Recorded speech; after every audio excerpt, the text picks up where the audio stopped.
자, 여러분 만나서 반갑습니다. 저는 수학을 가르치는 주의장이고요. 자, 오늘은 새로운 책을 한번 들고 왔는데 이 책은 절대로 수학이 아니고요. 과학을 들고 왔어요.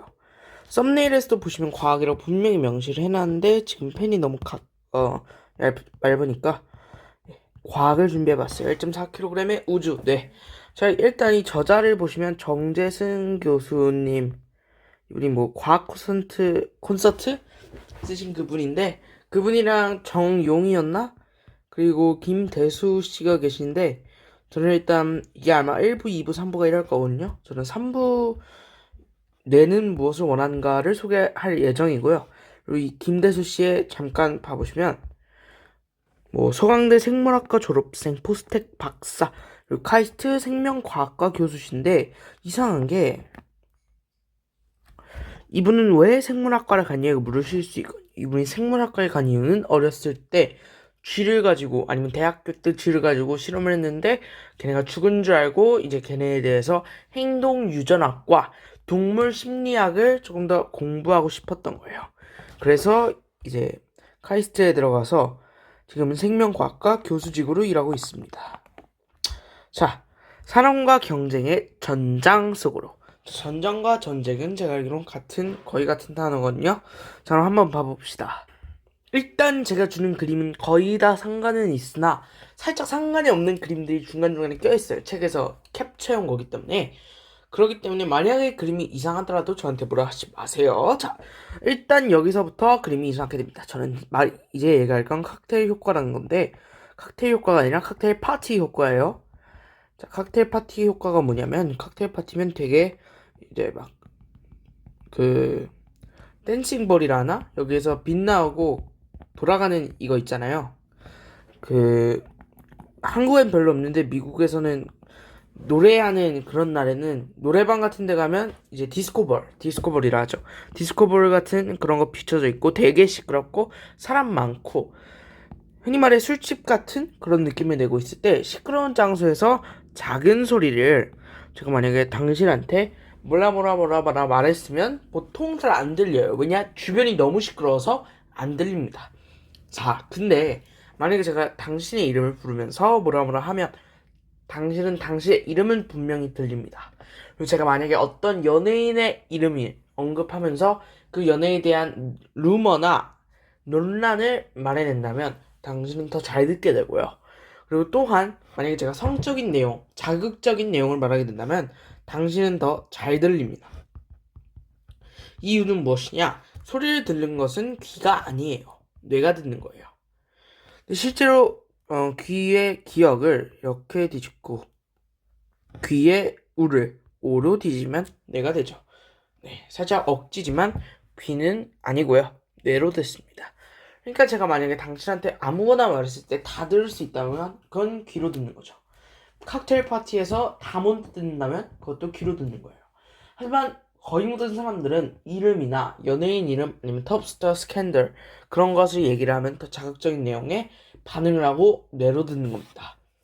자, 넘어가서 이 아래 뭐가 나오냐? 진딧물이 나오죠. 진딧물은 뭘까요? 유성생식인 우리와 달리 무성생식을 합니다. 무성생식은 우리는 이제 남자와 여자가 교미를 한 다음에 아이가 나오는 건데 이 무성생식 같은 경우에는 엄마가 뽁 하면 튀어나오는 거예요. 그러니까 엄마 혼자서 임신할 수 있는 거예요. 뽁 하면 튀어나오는데 이제 뽁보다는 그냥 있으면 애기가 생길 수 있는 그런 부분이라 생각할 수 있는데 저희는 지금 50, 50이잖아요. 엄마와 아빠 유전자가 얘네는 항상 100인 거예요. 엄마 그런 거죠. 그럼 얘는 절대로 유전자를 잃지 않겠죠. 왜? 다 똑같은 애들이니까. 자, 근데 뭐가 이제 치명적이냐? 이 무성생식, 처녀생식이라고도 하는데 혼자서 다 하니까 처녀생식이라고도 하는데 이제 진딧물이나 히드라 같은 그런 처녀생식 하는 애들은 모체의 약점을 그대로 갖고 태어나요. 또한 이게 유전이기 때문에 계속 가고요. 환경 변화가 생긴다면 예를 들어서 내가 남극에 적도에 살고 있어서 적도에 여기 계속 맞추면서 살아왔어요. 적도에 살다가 갑자기 북극으로 가버린 거야. 그럼 다 죽는 거예요. 왜? 우린 적도에 살도록 다 30만 마리 중에 30만 마리는 올 100%다 적도에 살다가 갑자기 북극으로 가면 죽는 겁니다. 자, 그래서 이런 게 단점이고요. 자, 사랑이냐 삶이냐 그것이 문제로다. 이건 어디에서 많이 들어봤을까요? 이 문장은 어디에서 나오냐? 윌리엄 셰익스피어의 햄릿에서 나옵니다. 근데 이것보다 그냥 사랑, 삶 이게 무슨 뜻이냐면 이거는 생존을 의미하고요. 사랑은 번식을 의미합니다. 자, 근데 여기를 보시면 뭐가 나옵니까? 어느 날 차에 뛰어들어 하루살이를 실험실로 가져와 황미경으로 확대하여 살펴봤더니 입이 없었더라. 코랑 눈밖에 없었더라. 그러면 얘는 뭐예요? 먹지 못해요. 굶어 죽겠죠. 자, 근데 봐보세요. 얘네들은 1년 동안 유충으로 물속에서 살고 있거든요. 그러다가 하루를 딱 튀어나와서 사는 거예요. 근데 왜 하루밖에 못 사냐? 입이 없어요. 음식을 못 먹어요. 그래서 얘는 나오자마자 뭐라 할까요? 자기 유전자를 물려주기 위해서 이렇게 생긴 이 되게 괴물같이 생긴 이 괴짜 맞은 이런 애는 여기 다른 성별에 있는 남자 혹은 여자한테 가서 교미를 해요. 그래서 아기가 나오겠죠. 그 아기가 또 1년 동안 물속에서 있다가 튀어나오겠죠. 그럼 이게 계속 순환이 되고요. 그리고 얘네들은 입이 없으니까 하루밖에 못 살잖아요. 그래서 최대한 빨리 여러 번 교미를 해서 번식을 최대한 많이 해야 됩니다. 내려가 보면 여기에서는 사마귀들의 치명적인 사랑이라고 써있는데 아시는 정보일 수도 있겠지만 암컷 사마귀는 수컷 사마귀와 교미 이후에 아기가 나온 다음에 수컷 사마귀의 머리를 뜯어먹기 시작합니다. 자, 이 이유는 어떻게 되냐고 생각을 해보시면 이 암컷 사마귀들은 굉장히 예민하고 민감하고 배고픈 상태예요. 근데 배고프면 이제 임산부들은 닥친 대로 먹어야 돼요. 이 사마귀 같은 경우에는 자, 근데 주변에 보면 아무것도 없어요. 먹을 만한 게. 얘는 나뭇잎을 뭐 먹을 수도 있겠죠. 하지만 당장 눈앞에 보이는 건 뭘까요? 여기 이 수컷 사마귀가 얘 눈에 보이더라. 그럼 얘를 먹는 거죠. 실제로 얘네들은 치명적이게도 수컷을 머리부터 먹어요. 왜 머리부터 먹을까요? 우리 이제 인터넷에서 논란이 됐던 글인데 이 붕어빵을 머리부터 먹느냐 꼬리부터 먹느냐 이런 논란이 있었어요. 다양한 배우들, 연예인들, 가수들의 의견이 갈렸는데 얘네들은 이파인 거예요. 근데 이파인 이유가 머리를 먹으면 뇌가 없어요. 뇌가 없어져요. 뇌가 없어지면 생각을 못해요. 그러면 죽어요. 죽으면 못 움직여요. 못 움직이면 다 먹을 수 있어요. 근데 만약에 꼬리부터 다 먹었다고 생각해 봅시다. 우리 같은 경우엔 머리 그러니까 모든 건 다 돼 있는데 그냥 하반신 마비인 거예요. 그럼 우리는 일단 살아있을 수는 있어요. 그럼 우리가 도망갈 수도 있긴 있어요. 팔로. 그래서 머리부터 먹습니다. 못 움직이고 내가 다 먹을 수 있게. 자, 넘어가서 난 걱정 없이 산다에 나오는 이 동물이라기보다는 미생물은 물곰이고요. 크기는 한 1mm로 되는 걸로 알고 있는데 1마이크로미터는 아닐 거예요. 1mm고 얘네들은 150년을 살아요. 정말 걱정 없이 살겠죠. 얘네들은 물과 산소 없이도 평생은 살아요. 150년 산다는 거예요. 물, 산소 없어도 생존. 있으면 땡큐죠. 자, 그리고 얘네 특징 중 하나 더 추가해보자면 얘네는 척추가 없어요. 딱 봐도 이제 막 이렇게 돼 있죠. 무척추 동물이고요. 물곰인 이유는 그냥 물 없어도 살 수 있고 물에 들어가도 살기도 하고 곰같이 생겼는데 이제 좀 징그럽게도 발이 하나 둘 셋 넷 다섯 여섯 일곱 여덟 개일 거예요. 근데 아마도 제가 알기로는 이 영상을 항상 보시는 분들 중에서 곤충을 굉장히 싫어하시는 분이 한 분 계세요. 그러면 일단 제가 앞에서 말씀을 드릴 테지만 넘겨주세요. 자, 싸움의 규칙과 반칙 여기서 뭐가 나올까요? 눈 사이가 먼 대눈파리가 나와요. 여기 제가 표시해놓은 것처럼 눈들이 있죠? 이 대눈파리는요 영양 공급을 어렸을 때 잘 받으면 그러니까 부잣집 막내 아들이면 눈 사이가 먼 거예요. 그러니까 얘네 기준에선 이게 부잣집인 거예요. 딱 봐도 부잣집 얼굴은 아니잖아요. 이렇게 생긴 게 어디를 봐서 부잣집입니다. 이건 부잣집이 아니거든요. 근데 얘네 기준에선 많이 먹고 많이 자라고 이제 영양 공급이 굉장히 탁월한 애들이 눈 사이가 벌어지는 거예요. 그리고 또한 여기 아래 보시면 죄송합니다. 안 넣어놨네요. 자, 하여튼간에 이 대눈파리들은 말고도 한 마리가 더 있어요. 다른 종류인데 쇠똥구리라고 들어보셨을 거예요. 쇠똥을 굴려서 쇠똥구리인 걸로 알고 있는데 이 쇠똥구리 같은 경우에도 뿔이 멋있어야 돼요. 영양분이 충분하고 영양 공급이 잘 된 부잣집 막내 아들들은 뿔이 멋있어요. 그러니까 쇠똥구리도 그냥 장수풍뎅이 같이 생겼다고 생각을 했을 때 이렇게 생겼다고 생각을 했을 때 여기 이렇게 뿔이 있잖아요. 그 뿔이 막 이렇게 화려한 거예요. 뿔이 이렇게 화려한 게 얘네들한테 되게 인기라는 거예요. 그리고 이제 뿔이 만약에 멋있잖아요. 그러면 눈이 굉장히 안 좋고 블라인드 그러니까 시각 장애인 상태가 돼요. 장애인 아니니까 맹인이 되거든요. 근데 이제 만약에 눈이 아니라 이 뿔 사이가 뿔이 굉장히 멋없다. 그러면 눈에는 지장이 없어요. 눈은 잘 봐요. 근데 이제 여자들의 선택을 못 받고 늙은 버려지는 거예요. 자, 그럼 넘어가서 싸움이 규칙 반칙 두 번째 동물 늑대입니다. 늑대는 딱 보면 여기서 뭘 하고 있습니까? 싸우고 있죠?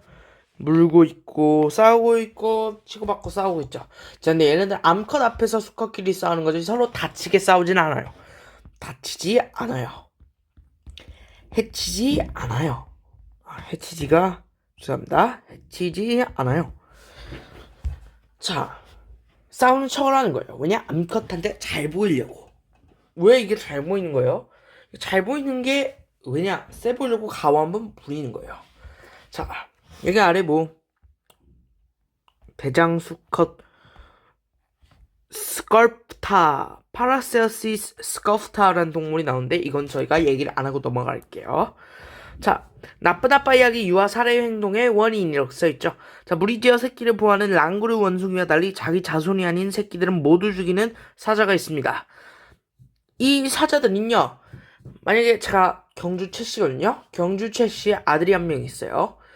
일단 저는 인간이잖아요. 제 아들도 인간이라고 해봅시다. 근데 저기 옆집에 김혜김 씨 사람이 있어요. 근데 그 김혜김 씨의 아들 레미가 한 명 있다고 해봅시다. 자, 그리고 그 김혜김 씨의 아들 레미 한 명과 경주 최 씨의 아들 레미 한 명이 있죠. 제가 이 최 씨고요. 여기가 옆집 김 씨예요. 그러면 제가 만약에 얘를 보면 얘는 죽는 거고요. 김 씨가 제 아들을 보면 죽는 거예요. 사실 전 아들이 없어요. 저는 12살이기 때문에 절대로 아들이 있으면 안 됩니다. 자, 여기 보시면 무리지어 새끼들을 보호하는 랑루르 원숭이가 있다 했죠. 얘네들은 가족. 여긴 이씨 가문, 여긴 김씨 가문, 여긴 박씨 가문, 여긴 최씨 가문 다 힘을 합쳐서 한 대가족인 거예요. 대한민국 사람 그런 느낌으로 가족인 건데 얘네들은 왜 다 죽일까요? 빠른 번식을 위해서요. 그러니까 얘네들은 일단 만약에 3명을 낳았어요. 그럼 1명을 죽여도 3명을 또 낳으면 되기 때문에 얘네들은 오히려 조금 많이 난 다음에 몇 명씩 죽이고 계속 이렇게 늘어가는 게 좋다는 거예요. 그러니까 이렇게 간다는 거죠. 얘네들 입장에서 안 좋을 건 없거든요. 계속 많으니까. 암컷은 새끼를 기르느라 교미를 하면 안 되고 수컷은 새끼 중에서 교미를 해야 돼요. 그러니까 이게 뭔 뜻이냐면 암컷은 애들을 기르죠. 수컷은 암컷이랑 교미를 하고 싶어요. 애들을 죽이는 거예요. 이제 나쁜 아빠가 아니고 제가 봤을 땐 나쁜이라기보다는 살인자예요. 내 아빠는 살인자야. 사자가 말했어요. 자, 착한 아빠 이야기, 나쁜 아빠 이야기와 착한 아빠 이야기가 있네요. 저희는 누굴까요? 착한 아버지와 무서운 어머니를 둔 물장군입니다. 되게 징그럽고 되게 못생기고 되게 추악하고 되게 악랄하게 생겼거든요. 그래서 제가 그림은 일단 지금 손으로 손수 지우고 있고요. 되게 장수풍뎅이 같이 생겼는데 이것도 앞쪽에서 말했듯이 곤충 되게 싫어하시는 시청자 한 분이 계세요. 근데 그분을 위해서 일단 가리긴 가려서요. 자, 물장군은요. 물을 몸에 적십니다. 왜 그럴까요? 그래서 물장군이거든요. 알에 수분을 공급하기 위해서 사실 여기 안에 있는 게 왜 이럴까요? 사실 여기 안에 있던 게 알들이거든요. 근데 되게 어우, 악랄하게 생기고 추악하게 생기고 어우, 그냥 보기도 싫죠. 자, 이런 애들이 물에 몸을 적셔서 알한테 물을 줘요. 전 보기도 싫습니다. 저 곤충 굉장히 싫어요. 모기 같은 애들만 해도 다 때려 죽이고 싶은 그런 악랄한 사람이에요. 암컷이 알을 공격합니다. 그러니까 무서운 어머니라는 게 굉장히 얘네들도 암컷이 수컷한테 교미를 하고 싶은 거죠. 그러니까 이게 뭐냐면 지금 어디 동물 세계관에 가도 다 교미를 하고 싶어 하는 거예요. 자손을 번식을 해가지고 내 유전자를 널리 퍼뜨려야 되니까. 리처드 돈키스의 이기적 유전자라는 책을 보시면 그 내용 정확하게 명시되어 있어요. 그 책도 굉장히 중요하기 때문에 한번 읽어보시는 걸 추천드리고요. 저랑 상관없이 물장군 얘기를 한번 해봤어요. 이제 침 노린재라는 애들이 있는데 얘는 수컷이 새끼 태어날 때 지킵니다.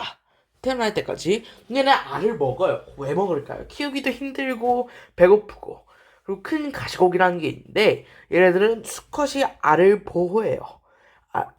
글씨 왜 이럴까요? 수컷을 알을 보호해요. 얘 좀 없애버려야 될 것 같아요. 너무 불편해요. 자, 수컷은 알을 보호하고, 자, 다른 수컷이 나타나면 공격해요. 왜? 내 새끼를 지켜야 돼요. 자, 넘어가서. 유전적 한계를 뛰어넘는 암컷의 선호도. 근데 제가 실수로 컨트롤 C란 다음에 컨트롤 B를 했나봐요. 내가 앉는 줄 알고. 자, 그래가지고 두 번이 들어가 있는데, 이건 좀 봐주시길 바라겠습니다. 진짜 뭐 이러지?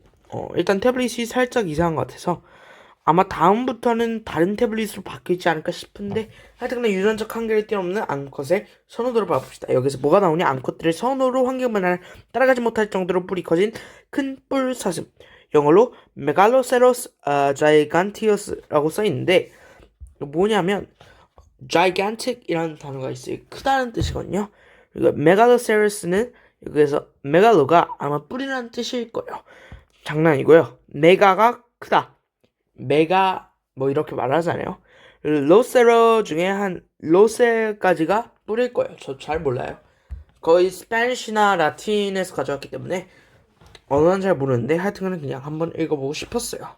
자, 이 암컷들의 손으로 뭐 이렇게 써있잖아요. 근데 이 큰 뿔 사슴이 특이한 게 뭔지 알려드릴게요. 얘네들도 조금 전에 나와있던 애들 있잖아요. 여기 있던 대눈파리, 쇳덩구리처럼 특이한 특징이 있어요. 영양을 잘 받았거나 건강하고 건장한 수컷이라면 어디 갔어? 건강하고 건장한 수컷이라면 뿔이 커요. 뿔이 커요. 자, 이런 매우 건강한 거죠. 근데 건강하지 못한 애들은 뿔이 작아요. 자, 누가 더 좋아요? 이런 애가 더 좋아요? 아니면 이런 애가 더 좋아요? 뿔이에요, 참고로. 얘네들은 이게 더 좋다는 거예요. 근데 여기를 보시면 사냥은 얘네들이 되게 못해요. 수컷들이. 그래서 암컷이 대신해줘야 먹여줘야 됩니다. 그래도 뿔이 크다. 그러면 뭐다? 잘생겼다. 그리고 또한 뿔이 크다는 건 건강하고 건장하다. 얘네 입장에선 건강이 모든 것, 만물의 미인 거예요. 미의 가치인 거죠. 자, 넘어가서 열심히 노력한 당신 죽어라. 근데 이거 제가 키읔을 일부러 넣은 건 아니고요. 이게 폰트 자체에 이렇게 써있는 거여서 절 맹렬히 비난하시면 많고 맹렬히 비난하시진 말아주시고 자, 이게 공작새가 나오는데 발음이 굉장히 꼬이는 것 같아요. 공작새는 여러분들이 A, B, C, D 이러면서 알파벳을 배울 때 배운 적이 있어요. 피커기라 하면서 P에 나오는 동물이면 거의 판다 아니면 피커기거든요. Q 같은 경우는 매출이 퀘러밖에 없고요. 하여튼간에 피커기 나왔죠. 얘네들이 화려한 이유를 알고 계실 거예요. 이 털들이 화려한 건 암컷이 아니라 놀랍게도 수컷이에요. 암컷한테 잘 보이려고 눈에 띄려고 일부러 이렇게 하는 거라고요. 자, 얘네들 어디 있어? 벨벳 원숭이 형광색을 띠고 있죠. 뭐 어떻게 되는지 모르겠는데 조금 전에 뭔 일이 일어나는 거죠. 자, 근데 여기 형광색이에요. 근데 이게 형광색인 이유는 얘네들도 교미를 해야 돼요. 얘네들은 거의 다 보다 열심히 노력한 당신 죽어라 보다는 나는 예쁘다 수컷들이 아니라 암컷들을 유혹할 거다. 나랑 교미해서 유전을 퍼뜨려야 된다. 이런 뜻인 거예요. 적과의 동침, 흡혈, 박쥐가 나와요. 흡혈귀 같은 놈들이 뭘 하냐? 다른 동물한테 가서 구멍을 뚫고 피를 빨아먹어요. 얘는 거의 모기예요. 거의 평행이론이야. 어떻게 구멍을 뚫고 빨아먹을 생각을 둘 다 할까요? 그건 모르겠지만 하여튼간에 다 빨아먹어요. 근데 이 흡혈 목이 아니라 흡혈 박쥐 같은 경우는요, 피를 일단 좀 가지고 있다가 만약에 내가 동굴로 들어갔어요. 들어갔는데 내 애들이 다 굶어 죽고 있어. 근데 나만 배불러. 나만 검은색으로 배부른데 다 하얀색으로 창백해 죽겠어. 나는 조금 나눠주는 거예요. 적과의 동침은 적걸 뺏어서 홍길동처럼 다른 사람한테 나눠주는 거예요.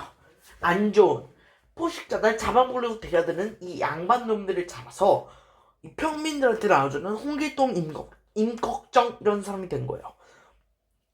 오늘따라 발음이 굉장히 어려운 것 같아요. 임꺽정 씨와 홍길동 씨처럼 이렇게 하신 거라고요. 자, 완전한 이타행동은 가능한가? 누가 나왔죠? 미어캣이 나왔거든요. 미어캣은 이타적인 행동으로 경고를 합니다. 얘네들이 손을 뻗고 이렇게 서 있는 그림 한 번쯤은 보신 적이 있으실 거예요. 이러고 있고 이렇게 보고 있어요. 근데 얘네들이 이렇게 왜 보고 있냐? 감시를 하는 거예요. 포식자가 오는지 안 오는지. 근데 만약에 왔다면 얘들이 소리를 지르면서 비키라고 튀라고 하거든요.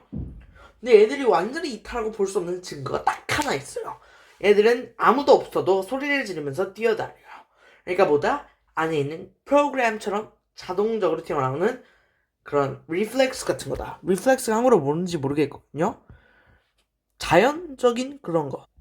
그건 잘 모르겠네요. 자, 하여튼간에 뭐 자연적인 리플렉스 때문에 소리를 지르는 거죠. DNA 속에 내재돼 있는 거예요. 자, 내가 이타 행동을 계산하는 공식을 알아봅시다. 이게 뭐냐? RB가 C보다 큰가 작은가 이걸 보시는 거예요. 이게 뭐냐? 해밀턴 규칙이라는 게 있어요. 해밀턴 규칙. 자, 이 규칙을 보시면 RBC가 나오는데 RBC가 각각 뭐냐면 R이 유전적 연관도,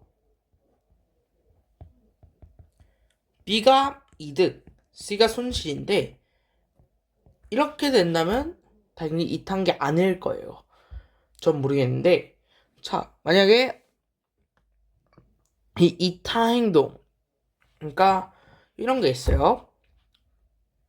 제 형제 2명이 여기 빠져 있어요. 강모래 속에 형 둘이 빠져 있고 사촌 8이 빠져 있어요. 얘네들은 저랑 유전적 연관도가 1이에요. 사촌은 사촌이니까 4분의 1이에요.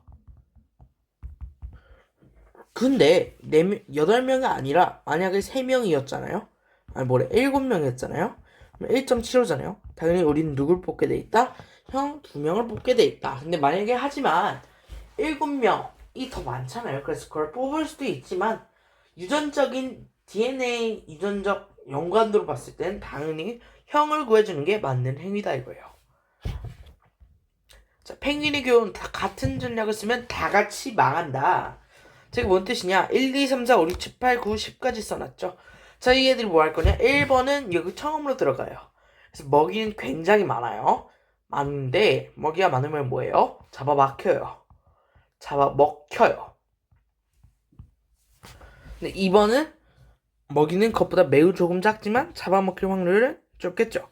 이런 식으로 쭉 가서 근데 10번 같은 경우에는 먹이는 없어요. 근데 잡아먹히지도 않아요. 자, 이런 거예요. 여기서 가장 득을 보는 유리한 애는 누구인가를 살펴봤을 때 실제로 몇 번이었을까요? 사실은 정답이 2번이에요. 이거는 그냥 생각해보시면 돼요. 먹이도 먹을 수 있죠. 잡아먹힐 확률도 적어요. 먹이는 굉장히 많아요. 그럼 내가 다 물어보면 되는 거 아니에요. 그죠?